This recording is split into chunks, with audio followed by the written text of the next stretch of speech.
Hey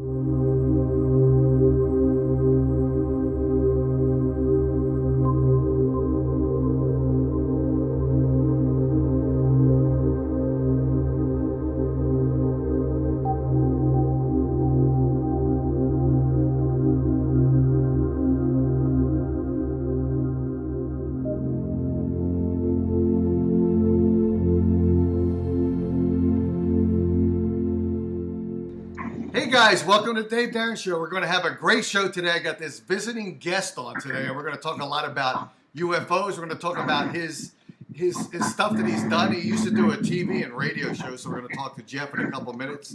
But what I want to do is I want to tell you guys what I'm going to be doing in the next couple months. I'm actually going to go to, there's a UFO festival that's coming up in Roswell, New Mexico. So I'm going to check that out. I think that's like July 5th, 6th, and 7th. And actually, I got invited to go out and see, what's the other thing I got invited to see? I got invited to Area 51 by my previous guest, so I'm going to go out to Area 51. Now, supposedly, when you go out to Area 51, you got to be like, you got to climb up some mountains or something like that. And I'm scared of heights, so I'm not sure if I'm going to be able to do that. I'll tell you what, let's bring Jeff in right now because, Jeff, I hear some background noise, so I don't know if we can get the background noise off. Well, I'm not too sure what that is. It's nothing here. Okay, when you talk, it seems to go away, so maybe it's something that when you're not talking, your mic is expanding to pick up things. Maybe you've got some extraterrestrials checking out the show that you don't actually see. I'm not sure. So, Jeff, how's it going? You're in Phoenix as well, like me, right? Right. Yes. I'm down here in Glendale, just west of Phoenix. Oh, okay. So people that don't know Glendale, that's where the football stadium is in Glendale, right? Right. Yeah, that's that big UFO stadium out there. Yeah. It looks like a UFO, but I think it's supposed to look like what, a diamondback or something like that, a curled up snake, but instead it looks like a UFO, right? Yeah. Yeah. During the Super Bowl, there's lights that go around it, different color lights, and it actually really looks like a UFO sitting out there in the desert with these lights going around it. So it's pretty cool. Yeah, and it looks like a UFO. Like, my best looking UFO was from Lost in Space with the spaceship that actually looked like a flying saucer. When I think of UFOs, I want to see flying saucers. I don't want to see the Starship Enterprise with the nacelles or whatever they're called. I want to see a flying saucer when I think of UFOs. That's what that's what I think about. Right, and that's on the craft type situation. That's all fine and good. I have seen some things that could resemble a craft, but my discoveries here in Phoenix over the last 20 years, investigating the Phoenix Lights, investigating the petroglyphs that are carved around the mountains here in this valley. I think what we're dealing with is something a little bit different than technology and little green man and flying saucers. It's my opinion in studying these things and having at least over 800 sightings that we're dealing with another living being, if you will, a life form. They're like entities, if you will. The Native Americans call these things spirits. And, studying the petroglyphs out there, they're not talking about spaceships. They're not talking about crafts. They're talking about supernatural entities, if you will. Just as what we find in Mexico as far as the feathered serpent, Quetzalcoatl. We have many flying serpents carved on the mountains here in Phoenix, especially South Mountain. This mountain is a very holy mountain. I do tours up there. I've investigated the petroglyphs for the last 20 years up there, and I've seen a lot of sightings there above South Mountain, and it's a real sacred spot. Wow. And it's not technology, nuts and bolts. They're another creature. They're another living being. I first discovered this in 2005. At that time, there was no UFO Hunter show. There was no Ancient Aliens TV show. It was all just an idea. And I was just at the right place at the right time. when the UFO Hunter Show was doing their pilot, and they were here in Phoenix, Arizona. And so I did the pilot for the UFO Hunter Show, and then later on, when the show aired, about 2 to 3 years later, that's when we actually came back out and we did do the show for the History Channel. Wow. Now, at that time, this was all new to them. You know, everyone's looking for spaceships. Everyone's looking for flying crafts. You know, little gray men. You know, and I was trying to tell them, you know, hey, this is something different. You know, look at my videos. My videos has been analyzed here by Village Labs in Phoenix, Arizona. I've done a lot of news reports here. I've done a lot of cable shows. They always make sure that they verify what they're going to air first, you know, before they show on television. So my stuff has been analyzed. They know it's real. They know it's legit. No CGI, no fake. This is real stuff. And I was trying to let them know, look at the videos, man. Do you see a spaceship in this? You know, no, this is a flying snake. That's a flying snake that we're seeing that just came off South Mountain there. It's a flying serpent. Okay, it's Quetzalcoatl, you know. And at that time, they were telling me, you know what, Jeff, you're filming some bizarre stuff. They said, you know, the public is not ready for this. You know, this was back in 2005, 2006, 2007, you know. And the UFO community was not ready for my discoveries yet. You know, they weren't ready for actually what the petroglyphs are explaining, are showing up there on the mountain. Is that because the serpents and things like that are a little more scary than UFOs with the flying saucers? Because you're starting to bring, you know, when we think of flying saucers and we think of the aliens on those spacecrafts, usually we think of them as kind of unfrightening, the little gray men or the little green men. They're not that scary. But when you're talking about flying serpents or dragons, that kind of brings a little bit more fear, because when we think of dragons, we think of huge things with flames shooting out of their mouth. So maybe that's why, because we wanted a little more tame being where we thought, well, at least they're human looking, or they've got the arms, the legs. They're somewhat closer to humans. So maybe that's why they're more scared of that initial concept. Well, not a concept, what you saw, right? Right, absolutely. You know, I've been watching the mountain and the skies here above Phoenix, and you know, I'm telling you, it's not a craft. You know, these are living entities. These are living beings. But I think this is one of the reasons why no one is really talking about this, especially, you know, some of the Native Americans who actually do understand what's going on here in the Valley of the Sun. This is like a type of taboo. We are not meant to know about this.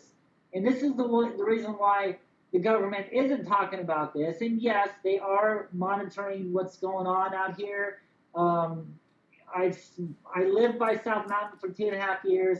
I watched these things come and go from South Mountain. And I also watched the black helicopters hanging around that mountain. And I've also watched the white airplanes hanging around this mountain, observing what is going on.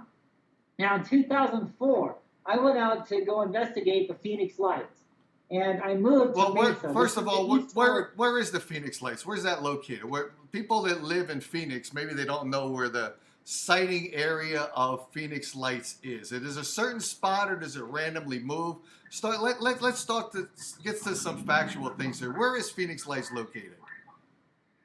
Well, there's a lot of disinformation going on within the since 1997, 98, and especially beginning in 2004, when they really started to get, I guess you could say, popular. There's a lot of misinformation. Now, a lot of people claim that a craft went over the city of Phoenix. Right. But yet, in my investigations, I don't see any evidence of this. Okay, there's not one point of evidence to hold this true. Now, it could be possible, don't get me wrong, but I have failed to see any proof of this. But what we do see, what the evidence does show, is lights on the west side of Phoenix. Now, we have South Mountain on the south of us, and then to the southwest, we have the Estrella Mountains, which is Spanish for Star Mountain. Now these lights did a chain. They did a chain between the Australia and South Mountain. They kind of arced, okay, if you will, and that's why people saying, "Oh, it's a V-shaped craft." No, these lights went in a pattern. They went between the Australia Mountain and South Mountain, and they arced. Okay. Now a lot of people, because this is all new to them, and because when we think aliens, things like this, we're thinking flying saucers, we're thinking spaceships. So they're automatically assuming that this is a craft. Hell, when I went into this, I was expecting to see crafts also. Until I studied them, I saw them for myself. I saw what they looked like in the daytime. I saw what they looked like at nighttime, and that's why I came to the conclusions. And I studied the petroglyphs up here, and I came to the conclusion: look, this is not a craft. These are entities. These are living creatures. Okay, and so when you see 5 lights out there, you're not looking at one big solid object. You're looking at 5 entities. Each light is a being. I've been saying this ever since the get-go in 2005 when I first discovered this. I don't see any evidence. Matter of fact, as long as I've been skywatching here in Phoenix, I've yet to see a spaceship. I've yet to see a craft. What I'm seeing is living beings in the sky, living creatures, so now, living entities. Okay, now how did these entities come to planet Earth? Were they here a long time ago before humanity, or how did these beings come here? And are there multiple types of these beings? I guess there are. You mentioned that there's a serpent, and then there's the ones that are the lights. So first of all, the first question for you is, how did they get here? Well, let's go back into history. So apparently, now the Hohokam Indians were the first Native Americans who settled here in Phoenix, Arizona. They were masters of the canal systems. Matter of fact, the city of Phoenix to this day still uses some of the canal systems from the Hohokam, from the people that built it first in this valley. Now, the Hohokam is a Pima name for the people who went missing, the people who got taken away, the people who were gone. Hold on, caller. Go ahead. We have a caller, but let's finish up your thought, then we'll bring the caller on. Go ahead. I'm sorry. That's okay. So the Pima Indians, the Pima tribe, the To'oda Odom, consider themselves ancestors to the Hohokam. And so the Hohokam were masters here for 1,000 years. They lived here for 1,000 years, and yet they simply vanished. They up and disappeared. Okay, so with no trace of them. Now the archaeologist wants us to believe, well, it simply got hot here and they migrated somewhere else. But yet we cannot find any trace of where they went. But when we look at the oral traditions, when we look at the petroglyphs on the mountains of what happened to these people, and when you listen to the so-called myths, if you will, they will say that these things, that these Phoenix lights, these flying serpents, these creatures in the sky took these people away and carried them off into the sky. Okay. Now, when the Hohokams first got here, they didn't know how to live here in the desert. So they say that the lizard people came up out of the sand world. They came up out of South Mountain. They came up out of the mountains here around the valley. And they taught the people here how to live, how to survive. They taught them the secret knowledge.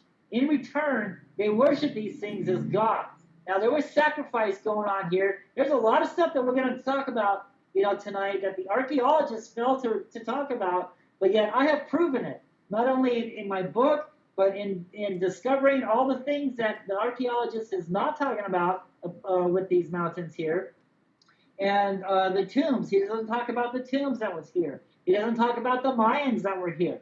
Okay, there's a lot of cover-up that's going on here and has been covered up for the last 80 years.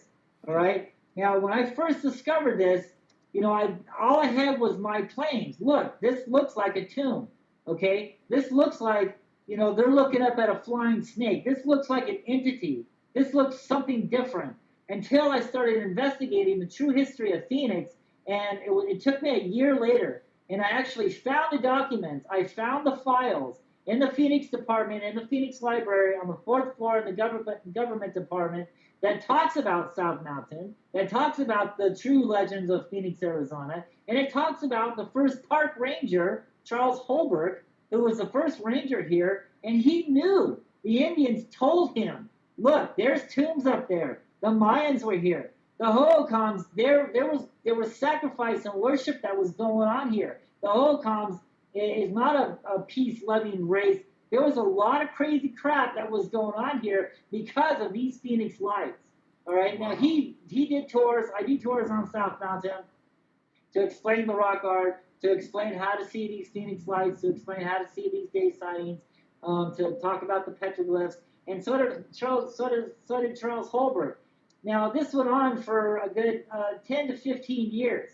He was the first park ranger here until he passed away. Now when he passed away, all his information was tucked away, buried, put in a folder, and concealed in the Phoenix department for the last 80 years. Nobody talks about this. Even the archaeologist to this day does not talk about Charles Holbrook, does not talk about how he was here to protect the tombs. Matter of fact, his stories, it's literature, man. There's written facts in the folders, government folders, saying that he protected people from digging up tombs left by the Mayans and the Hohokam to leave them alone. He protected the tombs because they say that the Mayans are going to come back one day and reopen these tombs. And these Phoenix lights and these things that we see in the sky today are protecting what's concealed in these tombs. Now, it's really fascinating. So let's go back to your first question. How did they get here? Okay, but hang on one second. How did we get here? We're going to come back to that, but I got a caller on who probably wants to talk to you. So let's bring him on, and don't forget that question because we're going to bring that back. Let's see if the caller's still on the line. Caller, you still there?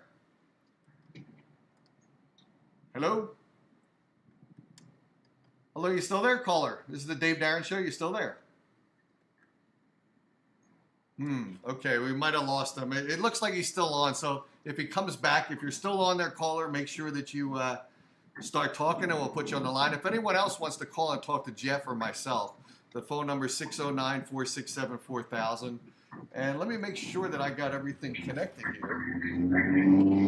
Yeah, caller, you still there or not? Okay, we'll get back to Jeff. So Jeff, answer the question, how did they get here? Let's start off with that. So it's really interesting. Now, when we study the petroglyphs, when we study the oral traditions, when we study the history of the Phoenix lights, of these creatures in the sky, especially now, when you take religion out of the Bible and look at it as like a history book, it tells you what these things are. It point blank tells you that there are things in the sky. As a matter of fact, look at Moses in the Exodus. Okay, in the book of Numbers and the book of Exodus, it says that Moses and his followers followed a pillar of cloud by day and a pillar of fire by night. And it led him and the Israelites out of Egypt. And it also talks about that when this pillar of cloud stopped in the sky, everyone pitched camp. And sometimes that thing in the sky wouldn't move for a year. And that thing just sat there. And when that thing started to move, that's when the people started to move. You know, a lot of pastors, they don't talk about this. The book tells you, look, man, right when they got to the Red Sea, that thing went behind Moses, opened up the Red Sea. When everybody went across and went to the other side, we're safely on the other side, that thing went around back through the sky, went behind Moses, and closed up the waters. Okay, now let me. Jeff, let me ask you this question. So first of all, I usually don't do religious programming, and I know we're bringing it up a little bit, but let me ask you this question. You know, I went to Roman Catholic school, okay? And it's funny, I was in Catholic school, and the teacher did this, and it's still in my mind, even though she probably didn't realize she put this thought pattern in my mind. But I was in a classroom with about 30 kids. She told a story to the first kid. That first kid passed the story to the second kid, third kid, fourth kid, back the next line. And by the time it got to the last kid, he was supposed to tell the story to see if it matched up with that very first individual that was told the story, and it didn't match up at all. So how do we know, and like I said, I don't do a religious program, but how do we know that the Bible and every story in the Bible is true? Can we really believe that it's factual and it's leading to the points you're bringing up with how do we know? How do we know that?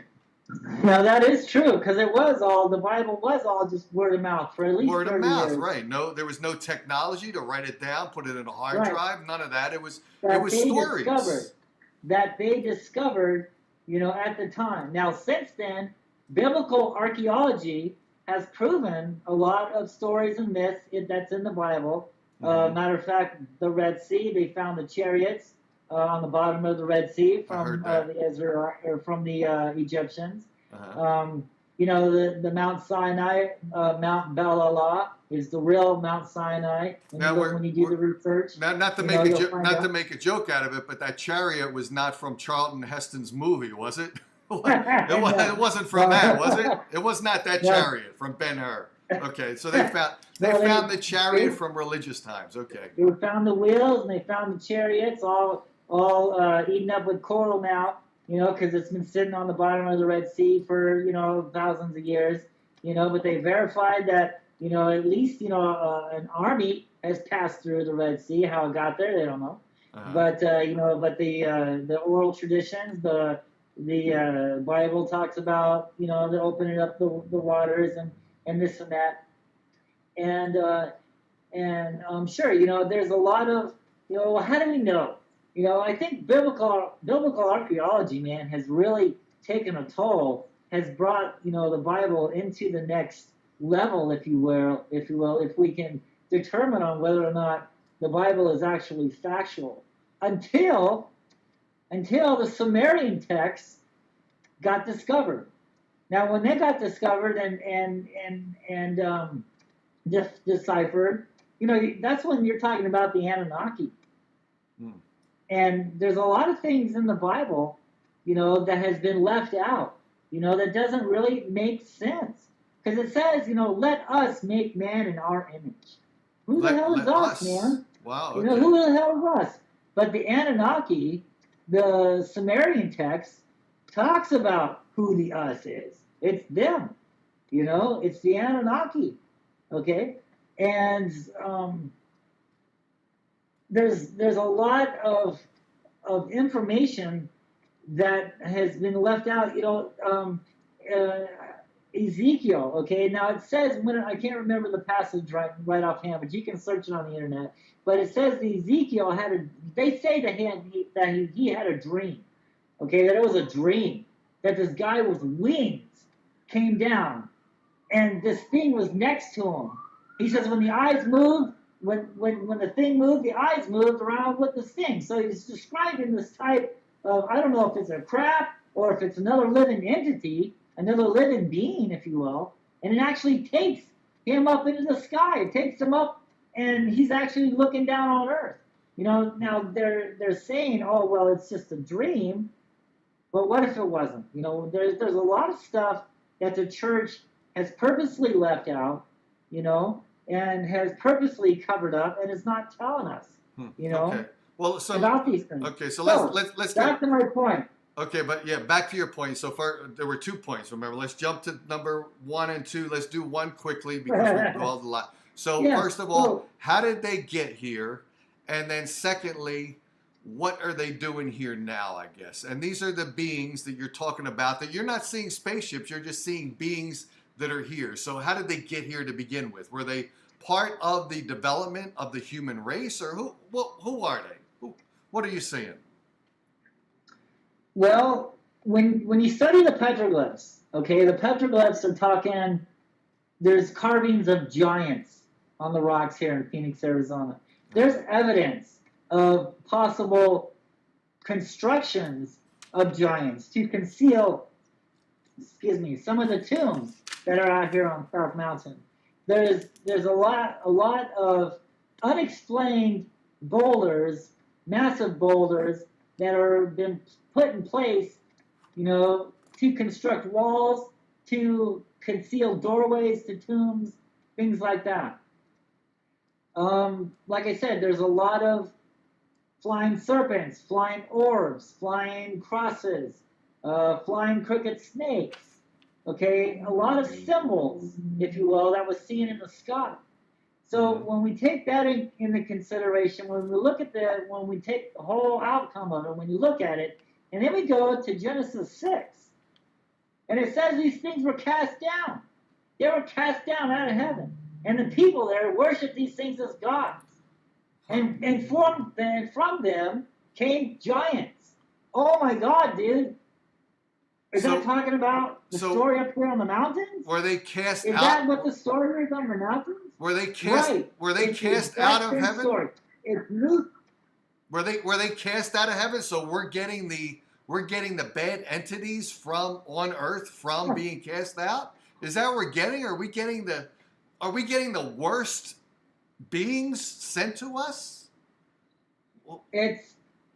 This is the biggest conspiracy of the world, that these things are real. These things have interacted with mankind before. And when you look at the history, it wasn't only the Holocom that disappeared. It wasn't the only tribe. There's many tribes around the earth that disappeared around the same time. So something happened. And, what about the Great Flood? The giants were wiped out, along with everybody else. But the Sumerian text, and this makes a lot of sense because the Bible only talks about Noah. But the Sumerian text, which we can prove, which we can carve and date, which is older than the Bible, because the Bible, like we said, up until the Essenes, the Dead Sea Scrolls, things like that, where it talks about, the coming to Jesus and things like this.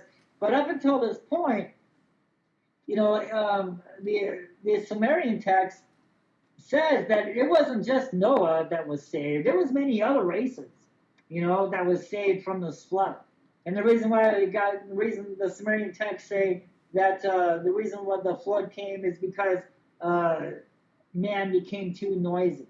Okay, and so they wanted to quiet man up. Things are you evil mean here. corrupt? Actually, giant here. Actually, you mean like corrupt, don't you? You mean corrupt. We became morally not. We didn't get loud and noisy because I'm loud and noisy. I don't want to be destroyed, but we got corrupt and immoral.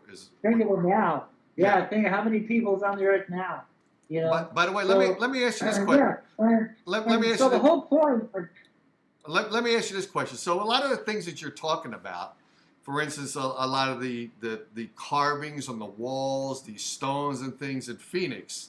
I happen to live in Phoenix, and actually Wendy, someone who does she's investigating some of these haunted places, these haunted hotels, and so I'm going to be going out with Wendy. I missed it last week because of our dog was sick, but I apologize to Wendy because I want to go with her on a paranormal expedition. Now, you're in Phoenix. You know where the Phoenix lights are. You've seen these entities. You've seen these carvings. So, I would like to take the show on the road and go there with you and do some videography work and come out there and see for myself and let our audience see what you're seeing. Because I've told our audience, I've never seen a UFO. And I've never, ever seen one. And I don't lie about stuff. So I'd like to see what you're seeing and bring it to our audience. Can we do that? Absolutely. I do free tours on the mountain. I'm not, a lot of people in this business are out to make money off these things, out to exploit the Phoenix lights and all these UFOs and stuff. That's not what I'm about. Matter of fact, the book, Petroglyphs in the Sky, the Phoenix Lights, Petroglyphs in the Sky, Volume 1, I don't even make any money off this thing. I told the publishers to give the money to the foster kids here in Phoenix. So I don't make one dime. I do free tours here. I started my tours in 2005. I must have taken close to over 100 people up on the mountains. I explained to them, what the petroglyphs truly mean, what they're talking about as far as the UFOs and the spirits, and what the spirals represent, and the doorways, and the time of the seasons. When to see them, when not to see them, things like this. And sometimes when I'm doing the tour, we do see an orb in the sky. Mm-hmm. Sometimes we do see these things in the sky while the tour is happening. Right. So, but they come in patterns. And that's the thing that I discovered over a 2.5, 3 year long period of sky watching. I mean, they're not here all the time. All right. Yeah, So when you sure. look at my Facebook page, and when I first moved here, well, in this area, I was catching them a lot, but now they're starting to go away. All right. So it's a pattern. It's a pattern, and it has everything to do with the sun. And why? Why do these things? You have to ask yourself. Okay, so these UFOs, these things like hang around mountains. What is so significant about mountains? Well, mountains holds, especially the mountains around this valley, was created by fault lines, by volcanoes. So we have all these fault lines around the Valley of the Sun. Now, the natives and the petroglyphs say when the sun gets in the right position of these fault lines on the mountains, it opens up these doorways, and this is where we come into the spirals act. So the spirals going clockwise, going in, is a doorway in, and the spiral going counterclockwise is a doorway out. Now, depending on where it ends at, if it ends going down, that means it's the crack. It's a crack in that boulder where it's carved at, or it's the ground. If it's a spiral going up and up, then we're talking Phoenix lights. There's a doorway in the sky there that these things appear like a porthole, if you will. Some people like to call it. And they come through this porthole. And why are they here? They're here to absorb the energy. They're after the energy. And a lot of people, the Phoenix lights went across Arizona. Well, actually, when you do your true investigations on this, you'll find out that these lights are bouncing from one mountain to the next mountain to the next mountain. They're absorbing the energy as they go. Now, how did I discover this? How did I find this out? Because in 2004, I noticed that the lights were appearing on the east side of Phoenix and Mesa. So I purposely moved to Mesa, and I watched these lights go towards South Mountain. I followed the lights to the mountain as close as I could, and I got to Mesa Community College, and I went up on the bleachers, and I stood up on the football stadium bleachers, and I could see the whole city. And I noticed that these lights was on the east side of South Mountain the whole summer of 2004. They were appearing doing massive formations right in the exact same spot. Now later on, I come to find out that spot holds a power plant. Now this power plant is bored down into the fault line. It's off of Ray Road. You can find all this information on my website. You can find the website on my Facebook page, and you can see the map. And I show you exactly where this fault line is and where this power plant sits today. Now this is interesting too, because I dug up an old map, and this map shows where when the first pilgrims got here, they documented all the canal systems, where the ruins from the leftover holocombs, where the buildings and structures were. And it just so happens that where that power plant sits today was the heart of the holocomb city. That was the major spot for the holocombs, was right there on the east side of South Mountain where this power plant sits today. So now watching these lights. Okay, that power plant that exists there today, was it built with the knowledge that something was there before the power plant, or it was just built there by coincidence?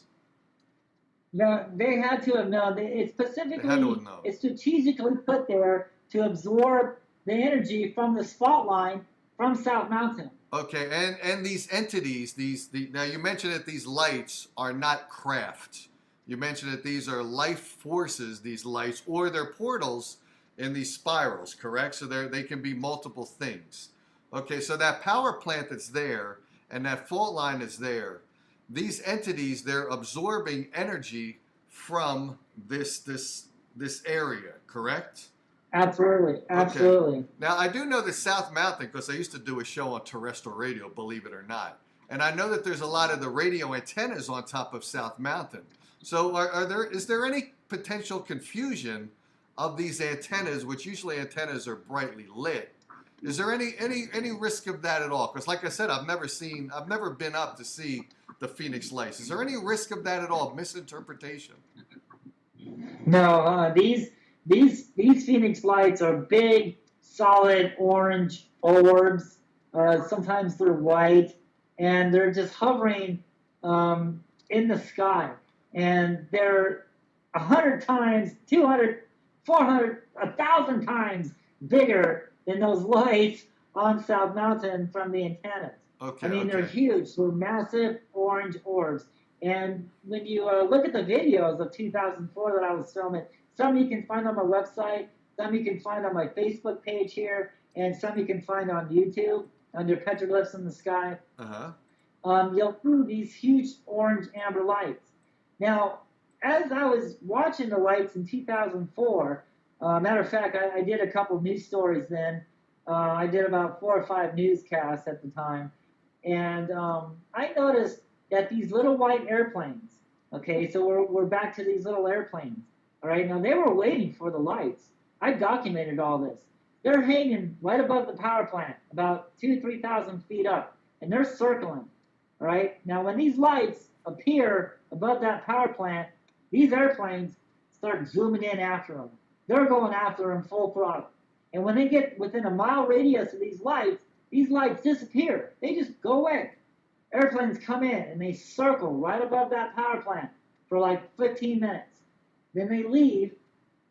Lights come right back. Right? So it was a cat and mouse game the whole summer of 2004. So the end result of the newscast was a big conspiracy saying, "Oh, we're seeing flares. We're seeing flares in Tucson, 150 miles away." When that's not the case here. These lights are in the city. They're right there next to South Mountain. There's no way that those are flares 150 miles away. Now, I did find out that when these lights start popping up in the sky, the military does release flares, okay? And to the untrained eye, it might look like, oh, that's a Phoenix light, but it doesn't last that long.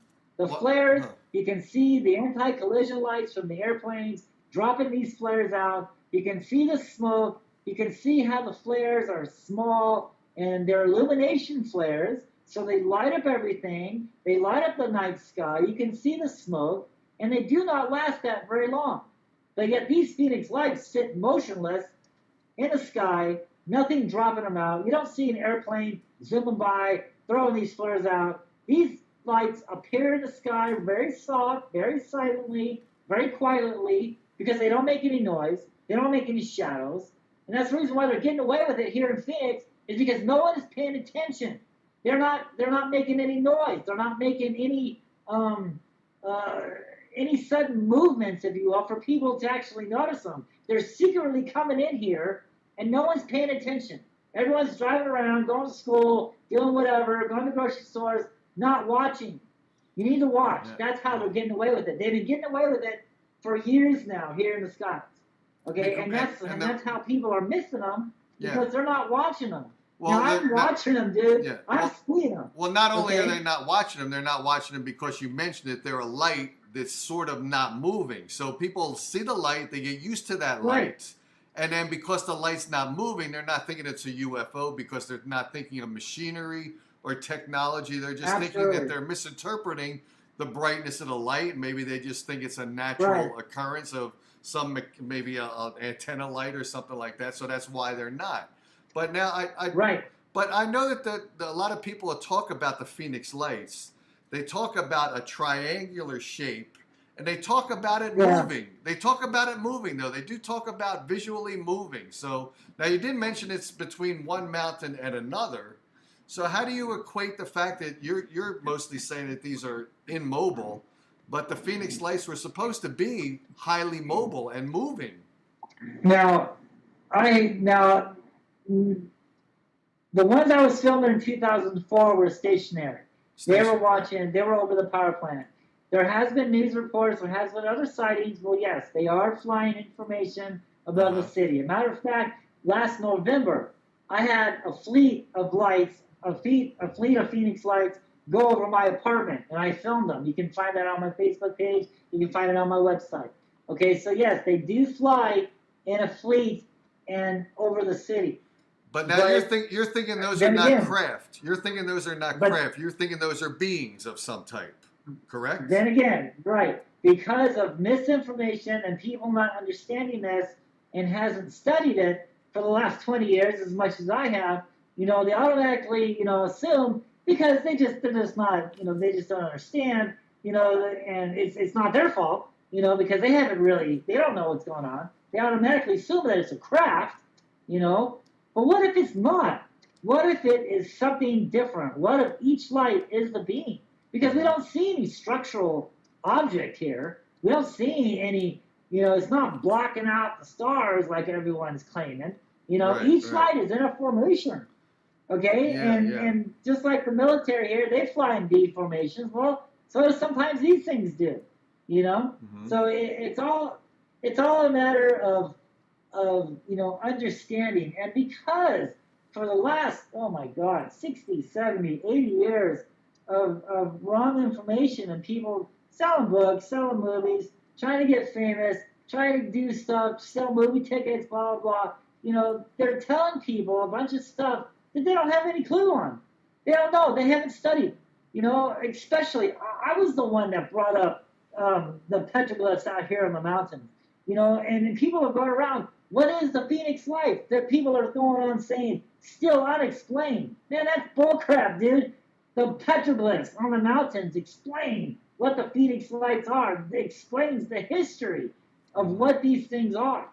I was the one that brought all this to the UFO community back in 2005 when I first discovered it. That's why the news was all over me, man. That's when the History Channel came knocking, UFO Hunter Show, and True TV. I've done a lot of cable shows, and it's because of the new perspective on the Phoenix Lights connected to the Hohokam Indians and the petroglyphs here in Phoenix, Arizona. Now, that's a major discovery. Yeah, no one has ever done this before. Why hasn't this continued on into like a domino effect? Like you're talking about a lot of things, a lot of these TV programs that you were a part of.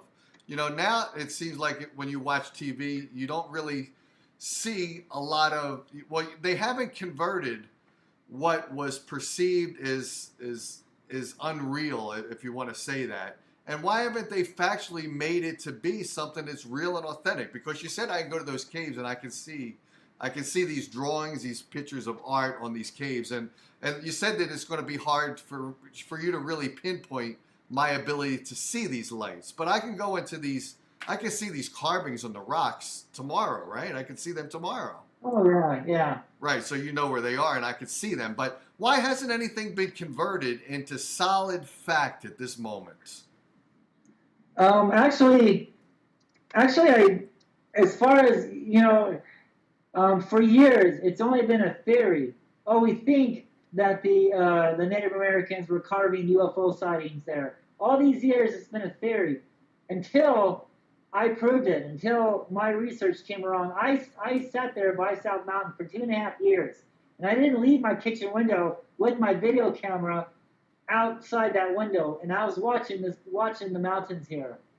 I saw a lot of crazy things. When I went out there to investigate it, I'm looking for a crop circle. I'm looking for some kind of evidence that this thing went down on the mountain, because I saw it. The video camera filmed it. But when I go out to that area, what do I find? I find stick-figure drawings of men looking up at flying snakes, flying crosses, flying lights, stuff like that I filmed the day before. All right, no one in history has ever done this before. And when I brought this to the news, and I took it right out of the archaeologist's book. Right. I brought the archaeologist, because he's got drawings of the petroglyphs out there. And I said, look at this picture here, and now look at my video. It's the exact same thing. You can't deny it. They verified the sighting. They verified the video is legit. They verified the carvings. Everything is to a T. And since then, there's like flying diamonds out there. I filmed flying diamonds. I found, here it is. I don't know if we can pick it up, but on the front cover of my book, you can see the formation of the Phoenix Lights there. See the arc? Yeah, okay, I do. Right, So maybe we can find what I'm talking about. But so let me while you're thumbing through the book there. So let me ask you the question. So you brought this to whoever you brought it to. You've got the drawings, you got the video. The video is always. I know people criticize videos because they see lights in the sky with the videos. You see things moving, but of course people could move the camera rather quickly. So how can you convince someone that doesn't believe via a video, because the videos And are that, never crystal clear. They're always so vague and so. well, How can you prove a video these days? some of my sightings, like when they flew right by my window, are crisp and clear. They are crystal Like clear. some of the serpents, this flying serpent, excuse me, this flying spider, if you will, that flew by my window, that made video of the day on News Channel 3. And this is what this whole book is about. This is the first book. I made this. It took me 15 years to write this massive book. All right, and the publishers, and there's tons of photographs in it. And the publishers said, well, it's so big, we're going to make it into 2 books. And so this first book here talks about the petroglyphs, talks about the lost history of Phoenix, shows all the facts, and brings up all the lost things that are here. Talks about the tombs here on South Mountain. The second book, waiting to be published by the publishers, goes more into detail on how to see the Phoenix lights, where to see them, my journey, things like that. And you can find some of that on my website here today. So here's some of the photographs here that you can find on South Mountain. I don't know if you can see that or not. I do. Yeah, I can see it. I can see the figures. So there, right? here, this top picture here, okay, you can see 2 men looking up at a crooked snake in the sky. Now that was the kicker. That was the one that I brought to News Channel 3 here with my sightings. And I said, look, I found the exact same thing in the sky that is carved on South Mountain. Right? That was the one that started it all. That's when I knew that I was right, that these petroglyphs are in fact ancient UFO sightings, if you will, to us. Entity sightings. I guess the first thing you'd have to And do here is. we go. Okay, And well let's go back. Let's go back to the other one. We can see the flying serpent.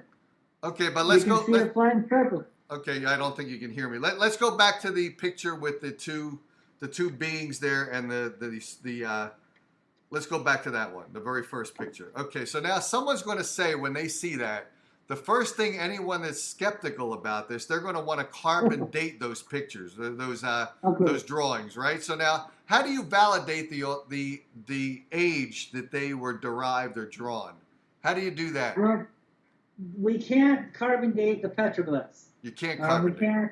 We can't carbon date the petroglyphs. So what we can do is we can carbon date the pottery shards left behind from the Hohokam. And this is how we found out that not only the Hohokam are here, but many other tribes came from all over the lands to South Mountain, to Phoenix, Arizona.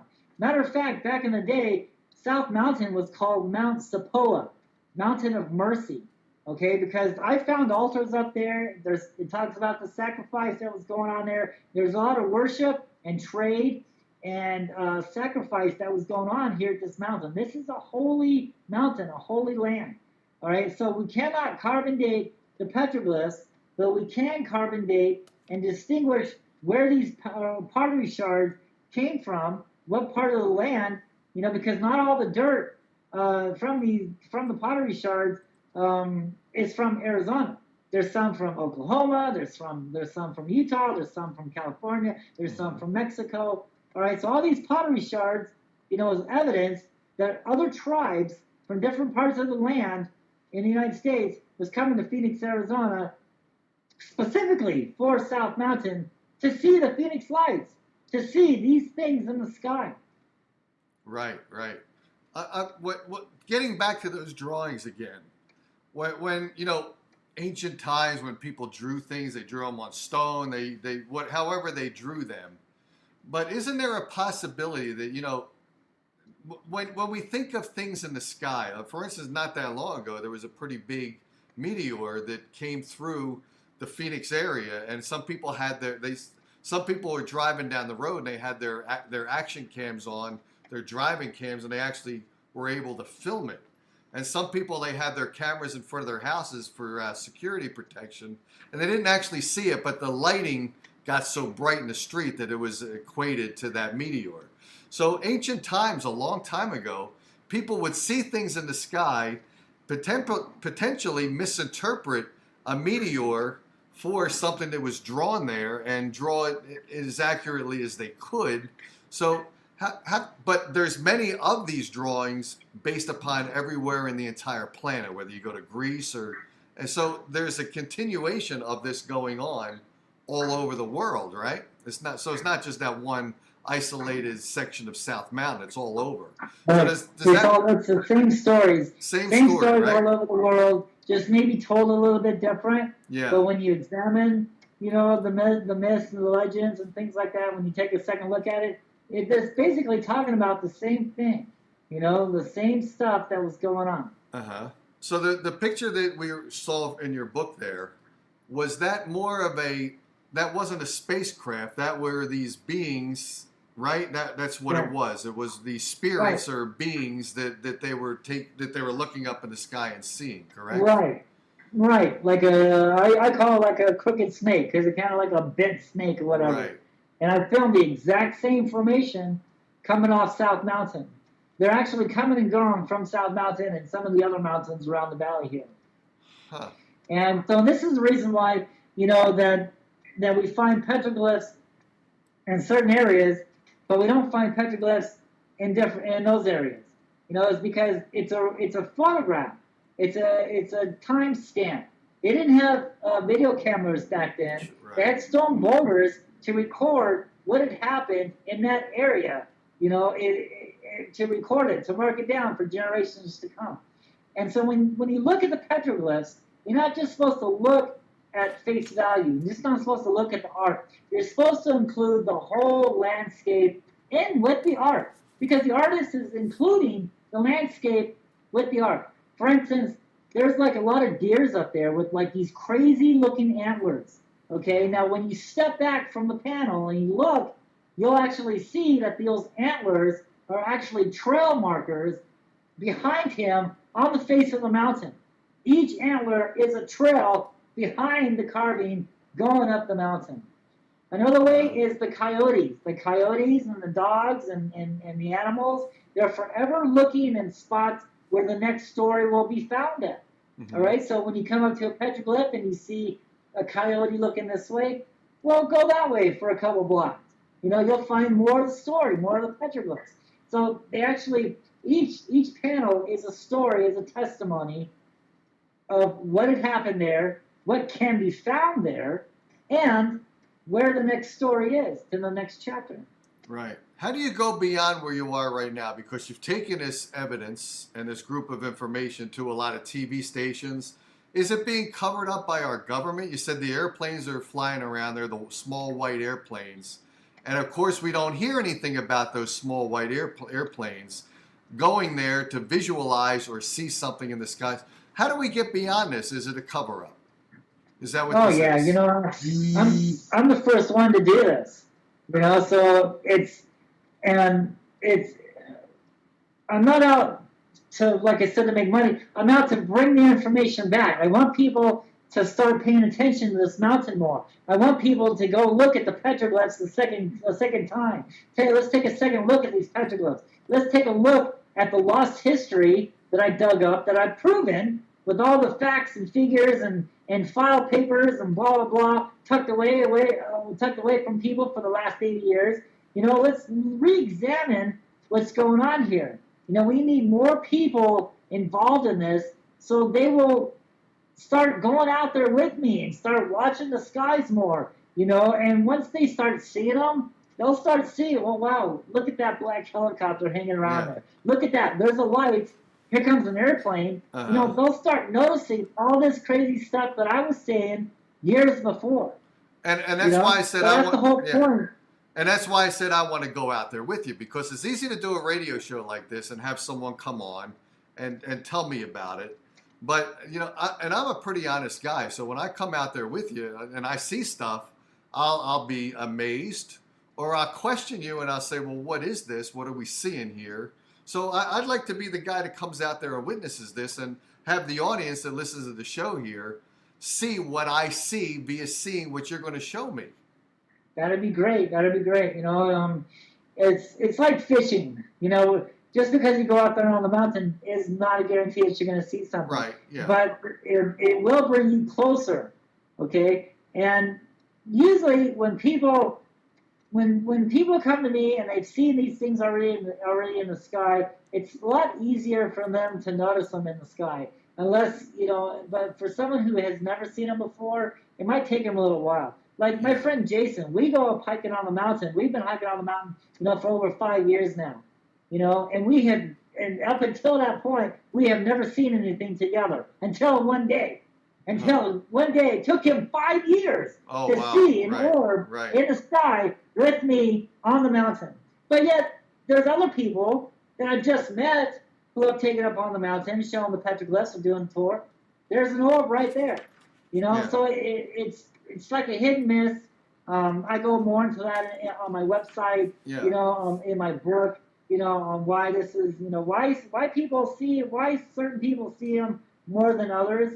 So that's a big question, that I've kind of gone into. It'd be fascinating just to see the petroglyphs. I mean, that'd be a start, right? For me to see that. Because I'm not even sure our audience here that watches the show has ever seen what you've seen, with the exception of showing us the book with it. But if I go out there and I take a camera and so obviously we have to do this during the day, right? Because to visually see that, we got to do that during the day. And to see the night viewing. There's a window too, because it gets really hot out there. The snakes come out, so we don't want to die of heat, exhaustion. All these people come in from out of town. They think that they can handle the mountains, and they die of heat stroke. So there's a window, and I like doing tours between I start around at the end of November and all the way up until about June or July. So that's the window, and January, February, March, April is like the best times to see these entities in the sky coming and going from a mountain. Because like I said before, it's a pattern, all right? They follow the sun, they follow the fault lines, and they follow the seasons of the sun. They track the equinox and the solstice. That's a big kicker, right? This is a secret. This is knowledge that you will not hear from anybody else, because no one else has watched this as much as I have. And this is why we see him in some months. We don't see him in other months. They come back, they leave, they come back, they leave. It's a pattern. They're following the sun. They're following the fault line. They're following the times of the seasons. Wow. Okay. So unfortunately, we missed the January, February, March, April. But you still do tours all the way up till July. So between now and July, we get a couple months where maybe I can come out with you and see the stuff and share it with the audience here, right? Yes, I do sky watching on the west side over there by that football stadium. Oh, okay. That's where the original Phoenix Lights took place at. When you look south from that stadium, that's where the lights took place at. It's interesting that this is where that football stadium that looks like a UFO is sitting out there in the middle of the desert, when about 6 to 10 miles away is where the original Phoenix Lights happened at. So I do go out there at nighttime, and I do sky watch, because I have seen them out there. You can look at my website. You can look at my Facebook page. I have some of the best photographs of these Phoenix Lights that there is to this day.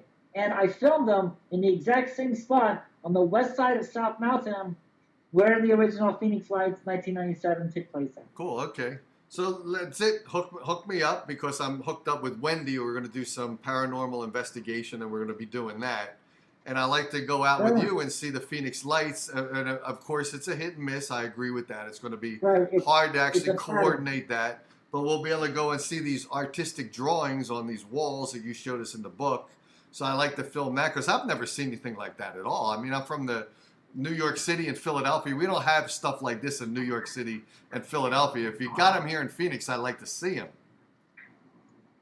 So when I lived in New York during 9/11, during the no-fly zone, I've had some UFOs in the sky. Now, those were UFOs. So now you're telling me, because now the South Mountain, the Phoenix Lights, you're describing them as not UFOs. Now, in New York City, you actually saw UFOs. So that's now we're. Man, I understand why. So I lived 150 miles in 2001 away from New York City. Matter of fact, that year I saw the towers before they fell. And when they fell, I used to take my son and his friend to school. I used to walk to school with them every morning, and we saw the smoke. And there was no fly zones. There was nothing in the sky for what, 5 days, 7 days, something like that. Could be. And my son's out there playing, and he comes right into the window. Dad, UFO, UFO. So I go right into the window. This is what, you asked me about our bell, talking if I ever got on the show. This is where they cut me off at when I was talking about this. And so I went to the window, and I looked up, and I saw, like kids jumping jacks, across with 4 silver spears hooked to them. Okay, like the kids jumping jack with the ball and the jacks. Right. Okay? I know that. Right. There was a jack in the sky. A jack in the sky was going counterclockwise a few hundred feet above the apartment complex. All right, going right above us, and my son's friend was like, "That's probably an airplane or something," and I'm like, "Dude, that's no airplane, man." And drones wasn't even around back in that time. This thing didn't have a propeller on it. It reminded me of that painting from Germany. That real old ancient 1700 painting where it shows these jacks, these orbs, and these scrolls in the sky. Okay. I don't know these that, but jacks. okay. You'll have to look it up. That's what it reminded me of. It was a jack, and it went over our heads, and then when it went over the trees to this park, another orb appeared to the north of it, and it had a red tip and a white tail, and it was getting ready to merge with the jacks until some trees got in the way. Now that's when I was just convinced that something was here. Not only that, but I was seeing, I guess you could, New York lights. I was seeing lights out there. I lived on a hill in an apartment complex, and there was lights that were hanging over a hill. So I did see a lot of sightings out there in New York at that time. It wasn't until 2005, 2006, climbing up on South Mountain, and lo and behold, what did I find? I found a petroglyph of jacks carved on South Mountain left by the Holcomb. Wow. Similar to what you saw in New York. Same thing as what you saw in New York. Right. Absolutely. Same stuff, same thing. So it's just not here in Phoenix. It's all over the world. Look at Mexico. When you look at the sightings in Mexico, when you look at the sightings in Guatemala and some of the other places I can't right offhand can't think of, but all these other places outside the United States that are filming these UFOs. Now they're not calling them crafts; they're calling them, creatures, space entities. They're like they're flying serpents, if you will. They're snakes. They're creatures. They're scary things, man. And this is the reason why the government isn't talking about this. This is why the news doesn't talk about UFOs here in Phoenix anymore. Because all they do talk about is that, movie that's shown on the Phoenix Lights with wrong information, with the person, leading that on to make money and sell tickets and sell books.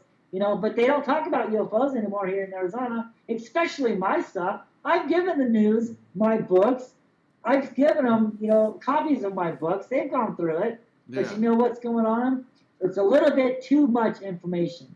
While this person is saying still unexplained Phoenix Lights, I have explained the Phoenix Lights, okay? And it's not all that crapped up to be, okay? The history of the Phoenix Lights, the history of these things in the skies above Phoenix, it is not something that is, if you will, wonderful, okay? Look at the history. You have to look at the history. And the archaeologist knows this. This is why he doesn't talk about it in his books. This is why they shut people off from this information. This is why they buried this information 80 years ago that I have uncovered. Is because all this is not a myth. It's not a myth. It's not a story. It's real. It's true stories. I have backed it up with all my facts, figures, and all the stuff that I've dug up in the Phoenix government departments and the field work and the sky watching over the last 20 years here in Phoenix. And this is something this is the reason why the government isn't talking about this, okay? Because what happened to the Holcomb?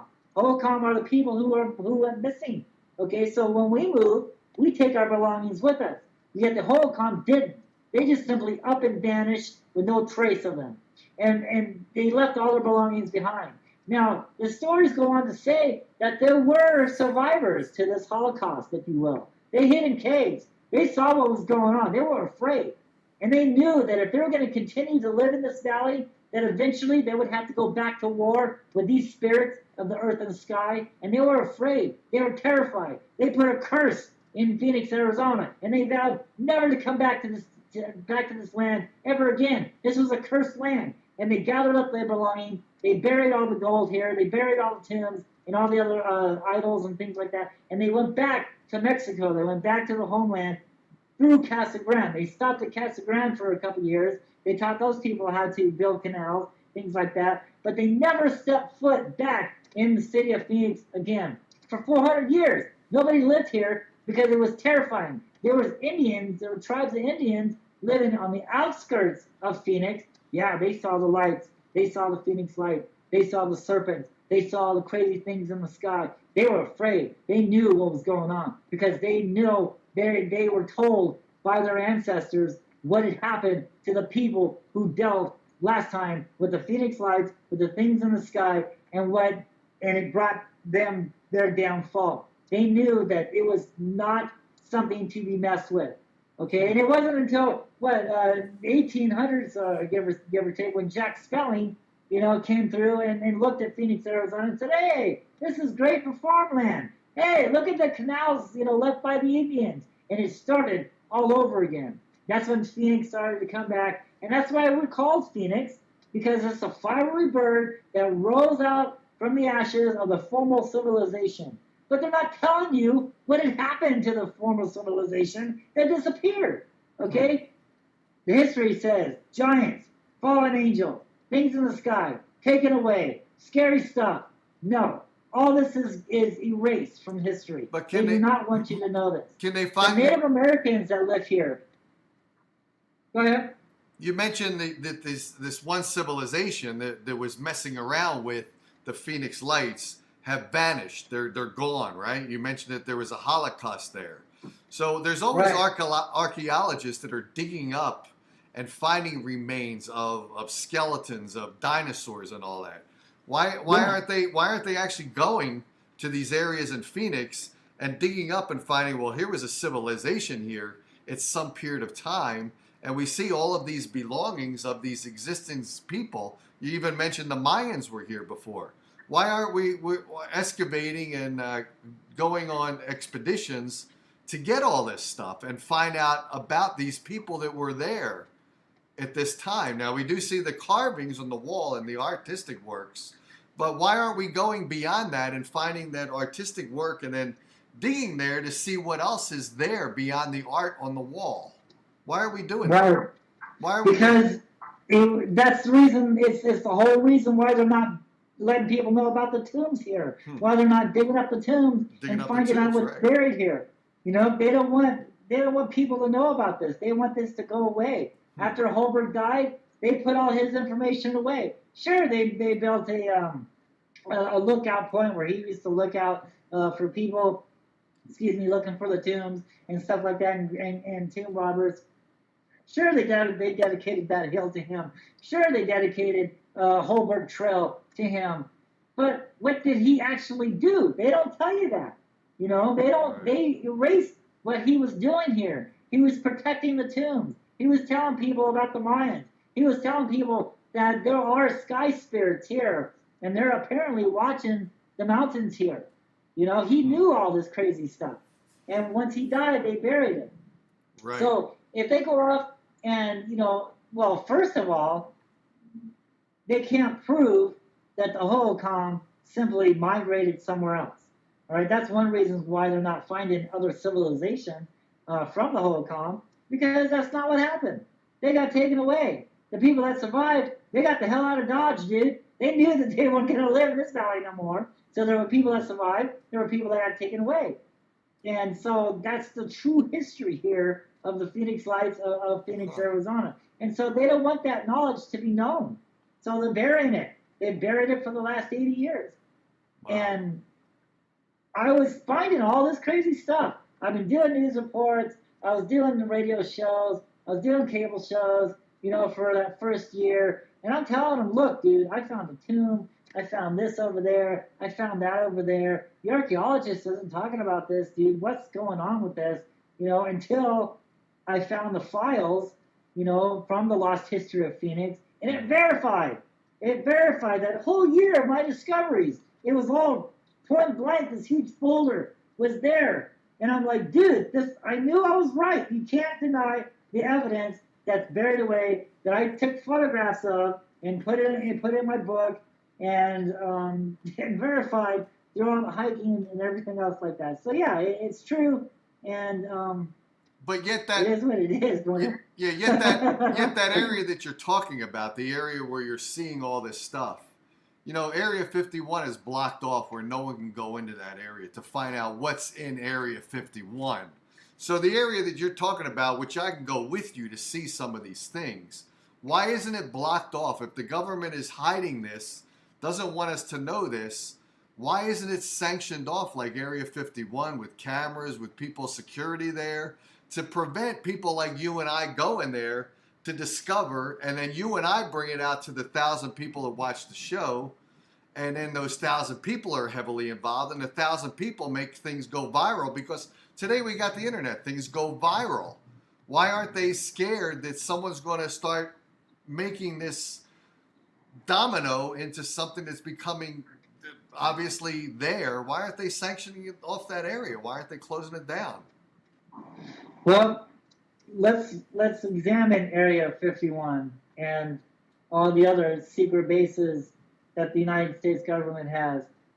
Hell, dude, we need that stuff. We need those secret bases because we're coming up with technology that we don't want our enemies to know about. Right. So yeah, we're keeping people away from that. It doesn't necessarily mean it's got a flying saucer and an alien in it. Right. No, this is our government secrets that they don't want people to know about. Mm-hmm. So this is hush hush, just like when the nuclear missiles or the nuclear bombs was back in World War II. It was all hush hush. It was top secret. That's basically what Area 51 is. It doesn't necessarily mean that there's an alien there, there's a spacecraft there, things like that. Who knows? It could be. But the whole point of these secret bases in Area 51 is to keep the government secret so our enemies don't find out what we're doing.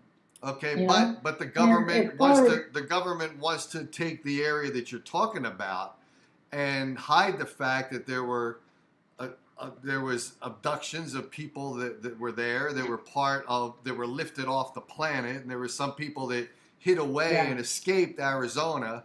So that whole event there, you would think that the government is hiding that from us. The best way to hide it from us is to shut it down like they did at Area 51 and other bases. Why don't they shut it down? I can go there tomorrow, obviously. In a way, they did. They did. Okay, they made South Mountain a government park. And so anything there belongs to the government. You're not supposed to go off the trails. You're not supposed to do anything like that. I found a tomb, but I can't dig it up because I dig it up and find some stuff. I go to prison for many years, and I got a huge fine. This is a government park. And so it's run by the government. It's right in the heart of Phoenix. They can't keep people away from it.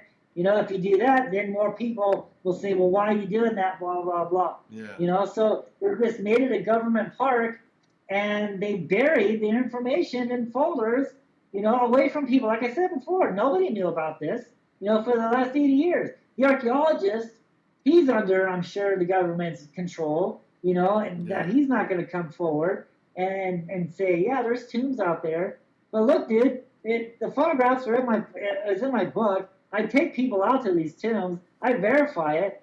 I show them, look, do you think that there's something buried here? And everybody I've taken out there say, yeah, they're convinced there's something buried there. So if we can discover this, the archaeologist has, and they're not talking about it. Matter of fact, there's Roman numerals on that tomb. There's a circle that can be seen from Google Earth painted on top of it. There's a survey marker on top right where the circle is.